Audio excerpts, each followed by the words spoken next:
Mr. Latham, I'd like to start with you, if that's okay. Where are the main barriers that independent seed companies face when licensing or stacking patented traits in this industry? Where do I begin? There's a long list, a lot of areas that I could go into. One thing that I think has hurt the industry in general, we have these restrictive rebates that we're under, which really stifle competition because if a new breeding company comes in the market, and if the whole industry is under a rebate, that if they go to that new innovator, they are going to lose their rebate and could fall off a cliff there. So I think that's one thing that's really impacting the whole industry, and there's a whole longer list. I know you have short time. Now, when we think about intellectual property laws, they're kind of a paradox because on the one hand, the whole point of intellectual property laws is to give someone at least a temporary monopoly in something. But on the other hand, they are pro-competitive to the extent that it fosters innovation. In your view, how does our current intellectual property framework either help or hinder competition or innovation? Yeah, I think I'm all for patents and intellectual property protection. Obviously, that can create innovation. You have to have that to have innovation. But unfortunately, we see some of these patents where the products get stacked with some new product only to be able to use to extend that patent. And so the patents go from 20 years to many more years. And unfortunately, in 2014, a lot of different corn traits went off patent, and we still don't have any market now for off-patent technology on the corn side of the business. So something needs to fundamentally change. What about consolidation? When there's consolidation among the major players in the seed industry and among trait owners, how does that influence your research and development strategy internally? Yeah, unfortunately, on the corn side, and you mentioned the stat too, 90%, and that includes licensing as well as their own brands.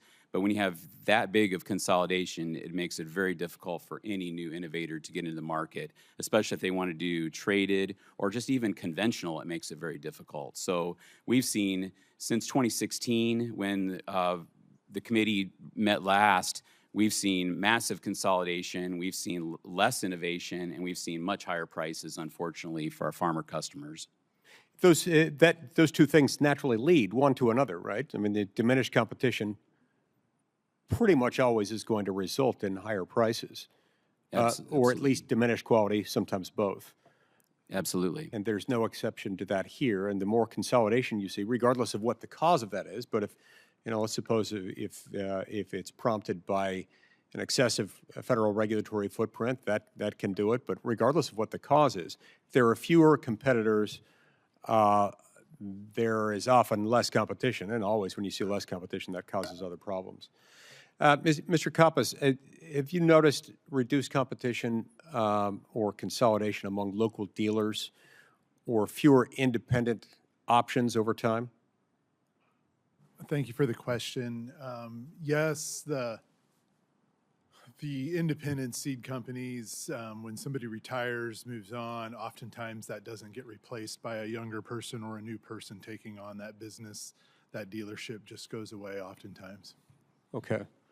That's helpful. And Mr. Ragland, how does dependence on imported potash and imported nitrogen affect the U.S. growers' resilience in planting?